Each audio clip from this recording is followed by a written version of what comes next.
Sarap. Birthday ng mga may handa sila sila.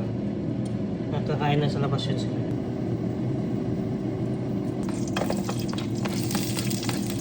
Oo yan, oo. Dinikdik lang.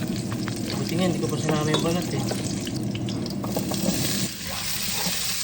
Habang iniisa mo yan, lagyan mo na yan ng ganito, ang paminta. Hindi natin sagisa yung patis. Ayan o. Masarap.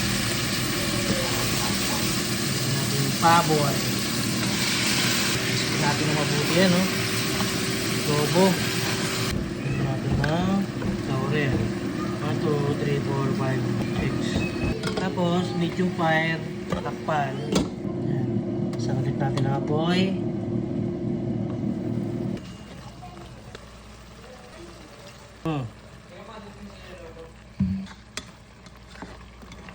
Tapos, isang suka, 2:1.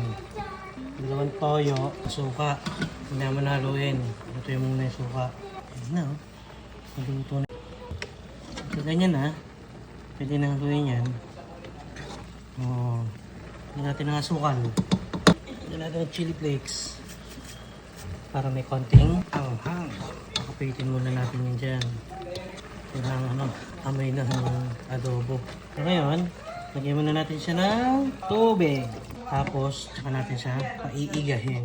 Pa natin, pakuluin. Pagka kumulo na siya ganyan, gawin mo ng medium fire pan. Okay. Uy! Ayan na. Then, nilalagay na natin yung potato. Air fried potato. Siyempre, todo mo na yung ano yan. Laksan mo na. Okay, tignan muna natin yung sabaw. Adobo. Okay na yan. Balik sa low fire. 5 minutes. Sarap. Gusto lang.